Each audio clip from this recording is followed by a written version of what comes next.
inyong lahat mga kababayan, lalong-lalo na dito sa Pilipinas at sa mga kababayan po natin sa ibang bansa. Magandang araw po sa inyo. I hope you are in good health and always safe. Ngayong araw po, beginning kaninang alauna ay nag-meeting po ang Technical Working Group ng Senate Committee ni Senator Amy Marcos at yung Finance Committee para dito sa hybrid election system na proposal ni Senate President Vicente Sotto III. Now, kahapon may invitation pala ako pero hindi ko po na-accept yun at hindi ko po na-confirm. Mea culpa. Kanina lang po ako nag-confirm so hindi na po yata nahabol. So, although alam ko na yung committee secretary, si Atty. Dana Mendiola, sabi niya okay, pero baka hindi na po nahabol so bukas na lang po. May hearing pa po, no? Hindi po hearing, meeting po bukas, alas 10 ng umaga. But anyway, natanggap ko po yung presentation ng ni COMELEC Commissioner Casquejo doon sa nagdaang hearing noong Wednesday. At ito po, may nakalagay po na hindi po ito version ng COMELEC, unbanked, yung buong COMELEC, version po niya or proposal po niya. So, nung nakita ko po ito, isang scan ko lang po, alam ko na po kung saan lulusot ang malawakang dayaan sa halalan kapag gagamitin pa rin ng Smartmatic at itong hybrid election sindikato version ang gagamitin. Para po sa kaalaman ninyong lahat mga kababayan, especially yung bago pa lang po, ang hybrid election system po ay sama or kombinasyon po ng manual voting, automated transmission. So may mano-mano po siyang component at may automated component po. Pinagsama po natin yung pinakamatitibay at mapagkatiwalaang segment or portion ng magkabilang election system para po masiguro natin na malinis at mapagkatiwalaan ang ating halalan. So, meron po tayong tinatawag na People's Version. Ito po yung version natin. Yung People's Alliance for Clean Elections in the Philippines. PACE PH 2022. So, yung version natin, mano-manong bilang botohan, mano-manong bilangan. Pag sinabi po natong mano, ang physical ballot po ang dapat bilangin. Yung tulad nito, yung papel po talaga ang bibilangan, hindi po ballot image, hindi po picture. So, ito po ang kanilang presentation at i-point out ko po sa inyo, ipapakita ko po sa inyo kung saan pwedeng lumusot ang malawakang dayaan at matsugi na naman ang ating boto. So, ganito po sa kanila. O, tingnan po ninyo. Ganito daw po ang balota. Walang pinagkaiba sa Smartmatic, di po ba? Okay, yan. So, sa halip na mag-shade tayo, tulad po nito. O, nag-shade po tayo dyan, di po ba? Ang sa kanila, bago na, Lotto style daw. Crossmark lang. So wala pong problema diyan mga kababayan. Crossmark man o straight line man o i-shade man natin, pareho lang yan boto. Pero ang sa akin is bakit natin baguhin uli? Nasanay na ang ating mga kababayan na bilugan o itiman ang bilog o itlog ng kandidatong napupusuan. Bakit na naman gagawin na ng ating loto? Hindi naman mga sugarol ang lahat ng Pilipino. So hindi po alam yun. So that one, dyan pa lang ha, hindi po tayo sang-ayon dito na parang loto mark na lang po para bang tinuruan tayo maging sugarol lahat at tumaya sa loto. Sanay na po tayo na bilugan ang itlog o bilog.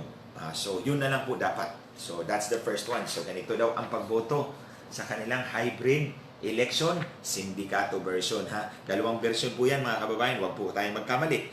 Ang atin po ay people's version. Ang kanila po ay sindikato version. Madali lang pong maintindihan yan. So ganito, bumoto ka. Pagkatapos niyan, ay ito na. Ipapasok mo na naman sa vote cheating machine ni Smartmatic. O ipapasok na naman ang balota mo dito. Reading your ballot. O, babasahin na naman daw ng makina. Naku, ngayon, pag hindi na naman nabasa ng makina, ganito, babaliktarin mo na naman. At kung hindi pa rin, ganito na naman. At kung hindi pa rin, ganito na naman. Ang kalalabasan, ang haba ng pila sa labas ng presinto. Dahil sa sobrang haba ng pila ng mga butante, karamihan ay uuwi na lamang. So marami po ang mga botanteng ma-disenfranchise, hindi makaboto. At dahil hindi po sila nakaboto, ang kanilang boto ay libreng nakawin ng sindikato at iboboto doon sa kandidatong nagbayad po sa kanila. So, para maiwasan po natin ang mahabang pila, sa People's Version po, wala pong makina sa dulo. Pagkatapos mong bumoto, ihulog mo po ang iyong balota sa ballot box. Tapos umalis ka na para may papalit sa iyong botante. So, sa ganung paraan, walang imbudo sa dulo, walang choke point sa dulo, tuloy-tuloy ang botohan, mabilis, walang pila sa labas ng presinto, lahat ay makakaboto. So, ito sa kanila, gusto talaga nila may makina sa dulo. Bakit nga ba? Mahalaga po, mga kababayan, sa dayaan na may makina talaga sa dulo. Kaya dito pa lang, alam na po natin, ay nabaligtad, sorry. So, kung may makina, may dayaan mangyayari. Yan. So, ipapasok mo yung balota dito. So, kung hindi kakainin, iluluwa 4 na beses. Kung hindi pa rin, sorry ka na lang, wala kang boto. So, pagkatapos doon, pinasok mo na raw ang balota mo, wala pinagkaiba, Smartmatic pa rin, di ba? Okay, Smartmatic pa rin.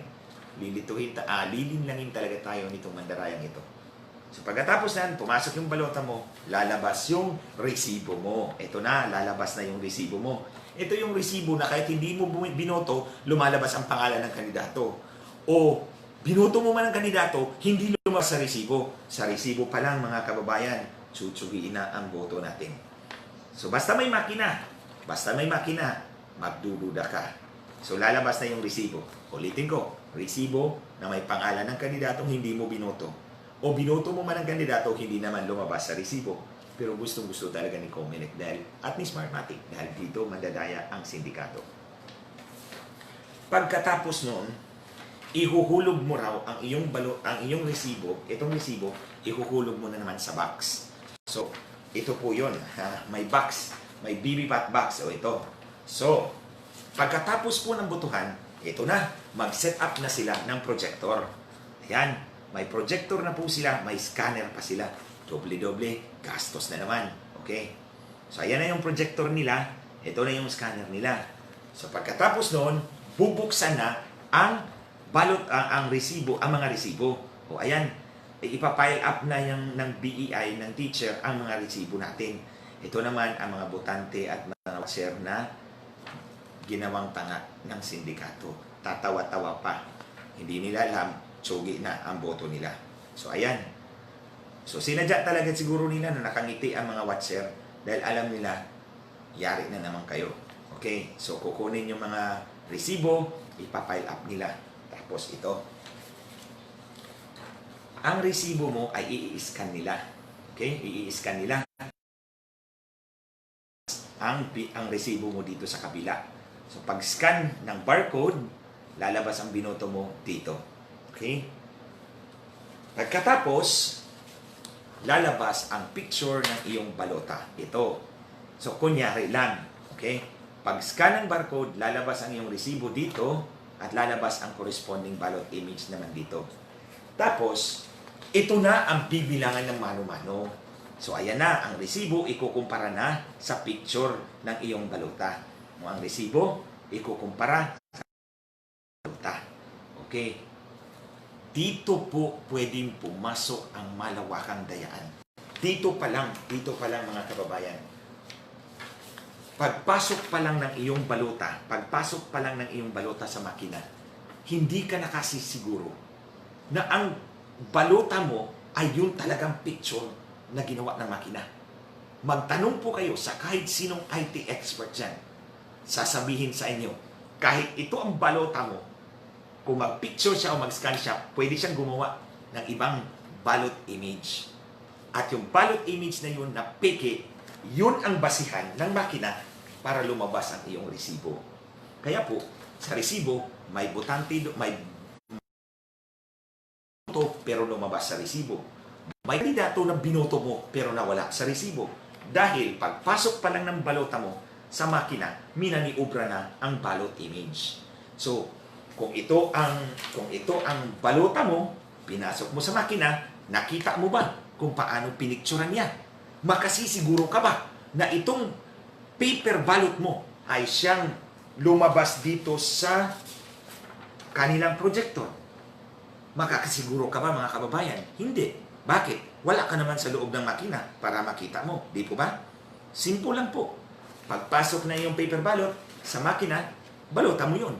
Pero pag picture po ng makina, kung papalitan po niya ng ibang picture at yun ang ilalabas dito para magtugma sa resibong lumabas na may kandidatong hindi mo binoto o binoto mo pero hindi lumabas, yari ang boto natin mga kababayan. Kaya po, kapag gumamit ng makina, sa pagbilang pa lang ng boto, magdududa na talaga tayo. So dito pa lang, ulitin ko, pagpasok ng iyong balota, pipicturean ng makina. Pero hindi mo na nakita kung ano ang picture na lumabas. At sabi nga ni Presidente, anong nasa Tokyo siya, tandaan ko, nandyan sa aking Facebook wall. Sabi niya, pag picture ng balota, ang lalabas, X-rated. Ay totoo, X-rated. X-rated kasi nayari ang iyong balota. Natsugi, nadaya na naman. So ngayon, dadaanin na naman tayo sa dayaan. Ang resibo mo, i-scan at lalabas dito, lalabas kunyari ang picture ng balota mo. Pero sigurado ka ba na yun talaga ang binoto mo? Nakita mo ba? Nasubaybayan mo ba na ang iyong balota ang pinicturan at yun talaga ang totoong picture na lumabas? Hindi. Kapag hindi mo nakita mga kababayan, hindi mo dapat pagkatiwalaan. Lalong-lalo na kung si Smartmatic ang magpapatakbo ng halalan. At itong pinakita sa atin ngayon, sistema talaga ng Smartmatic. So pagkatapos nito, tapos na ang kanilang automated manual counting. Tingnan po ninyo, nagdubli-dubli na. Automated na, may manual counting pa. Sa People's version po, yan po ang version ng sindikato. Ang version ng sindikato ng hybrid system nila ay automated count, manual count. Sa atin po wala pong automated count, manual count po. Ano pong ibig sabihin? Ang mismong balota mo ang bibili. Hindi yung picture ng balota mo. Naintindihan ninyo mga kababayan? Sa ating People's version, balota mo mismo ang bibilangin sa harap ng publiko. Hindi picture image. Kasi pag imahe na lang ng iyong balota, wala ka naman sa loob ng makina, hindi mo na subaybayan, hindi mo na babantayan. Pero, pag ang balota mo ang bubuksan at ihaharap sa publiko, bibilangin ng ating guro, may mga watcher sa likod. Nakakasiguro ka na lahat ng binoto mo ay nabilang doon sa blackboard. At yung boto na yun ay na-transmit sa canvassing system. Kaya po, sa manual, sa hybrid election system, People's version, ito yung version natin. Physical ballot mo, paper ballot mo ang bibilangin. Wala pong automated count. Manual count lahat para makita po talaga ng sambayanan. Ito ang ayaw mangyari ng sindikatong Comelec at Smartmatic. Ito ang ayaw nilang mangyari na nabilang ang boto sa inyong harapan. Dahil kung yayariin man nila sa automated transmission, mahuhuli sila dahil binilang ang resulta doon sa presinto sa harap ng publiko, sa harap ninyo. So dahil binilang yan, kung mangyari na ang example, ang aking boto ay 1,000 at transmit sa munisipyo, automated transmission, pagdating doon 100 na lang, mahuhuli mo dahil binilang yan sa presinto, 1,000 ang boto ni Glenn Chong doon. Bakit 100 na lang dyan sa munisipyo? So dyan mahuhuli ang dayaan. So kapag nahuli ang dayaan, iyari po sila. Hindi na po nila gagawin yan. Basta may mano-manong bilang ng physical na balota. Physical na balota, hindi picture. Hindi po picture mga kababayan. Huwag po tayong pumayag na picture ng balota natin ang bibilangin. Dahil si makina, pwede po niyang yariin ang ating balota in real time. Pag picture pa lang niya, pwede ka nang dayain doon. Paglabas ng resibo, nadaya ka na. So, wala na pong resibo-resibo dito sa atin mga kababayan. Sa hybrid election system, People's version, wala pong makina, wala pong resibo, paper ballot po ninyo. Yung sinulatan po ninyo, yun ang bibilangin sa inyong harapan para wala pong makapandaya at maging malinis ang ating halalan. So dito po sa kanila, gagamit na naman ang makina, BCM. Yung BCM po noong 2010-2013, wala na po yun. Yung 92,000 BCMs, Kahit magpustahan tayo mga kababayan, wala na pong silbi yun. Hindi na po magagamit yon. Bulok na po yun. Gumastos po tayo ng 10 bilyon doon. Yung BCM naman noong 2013, 2016, swerte na tayo kung may kalahati, nagagana. Sira na rin po ang karamihan noon. Nagbayad din po tayo ng mahigit 10 billion pesos. So dito po sa Smartmatic system, ginawa pong disposable. Nakikita niyo po yung tinidor at kutsara na binibili natin para sa party pagkatapos tatapon natin. Ganun ang nangyari sa ating mga vote counting machines, vote shipping machines. Pagkatapos gamitin ng 2 beses, pwera na. Sus nako, kung ginawa na lang pabahay yun, mahihirap nating mga kababayan. Nakapagbigay pa tayo ng disenteng pamumuhay sa kanila at sa kanilang pamilya. Pero nasaan ang pera natin? Nandun kay Smartmatic. Ginagamit pambayad sa mga traidor na Pilipino, nagdidepensa po sa kanila. Mga kolumnista, mga newspaper editors, o kung ano-ano pang kailangan nilang bayaran para idepensa po sila. At may mga Pilipino po talagang traidor sa bayan. Forgive me, but I'm stating a matter of fact. So, ang sarili nating pera, ginigisa tayo sa sarili nating mantika. Now is the time to stand up and fight. Ngayon na po ang panahon. Wala na pong ibang panahon. Sinabi po ng Pangulong Duterte, ayaw na ng tao sa Smartmatic na yan. Kahit si Pangulong Duterte, ayaw na po niya. Sinabi pa nga niya nandyan sa Facebook wall ko po, yung video. Sinabi po ni Presidente, bakit ba pinipilit ninyo yung Smartmatic na yan? O nga pala, no? 4 na eleksyon, walang mahusay na pagpapatakbo na eleksyon. Lahat questionable, lahat pinagdududahan. Pero bakit ipipilit pa rin natin si Smartmatic? Dahil nga, sa malawakang dayaan, otomatiko, mabilis, mapagkakatiwalaan ng kanilang sistema ng dayaan. At in place na po ang kanilang infrastructure of cheating. So yun po ang dudurugin natin bilang isang buong sambayanan. Tutulan po natin ang sistemang ganito. Huwag na po. Suportahan po natin ang People's Hybrid Election System. Wala pong maraming gastos kasi hindi po tayo gagamit ng BCM. Hindi po tayo bibili ng scanner at hindi po tayo bibili ng projector. Walang projector, walang scanner, walang makina, walang BBPAT or resibo. Balota mo lang. Balota lang. At ang kamay po ni ma'am at ang chok. Yun lang po ang gagamitin natin. Simple, walang malaking gastos. Ang malaking gastos lang po sa People's Hybrid Election System, ang sahod po ng ating mga guro at mga members ng election inspectors. Mga 1.2 million, sabihin natin, aabot pa ng 1.5 million. Di bali nang gagastos tayo na 12 billion or 15 billion. Basta ang pera na yan ay nasa kamay po ng ating mga kababayan, ng ating mga guro, ng ating mga election inspectors. Dahil ang pera na yan gagastusin nila sa ekonomiya natin. Dito lang iikot sa ating ekonomiya. Mas mabilis ang paglago ng ating ekonomiya sa ganung paraan. Pero kung ibigay po natin kay Smartmatic, dadalhin po yan sa China. Muli, ang mga inchik na naman ang magkakapera at magkakahanap buhay. At ang mga may-ari po nila na nandun sa London, sa United Kingdom o ibang bansa. Tayo nga. Let's put a stop to this madness. Let's put a stop to this deception.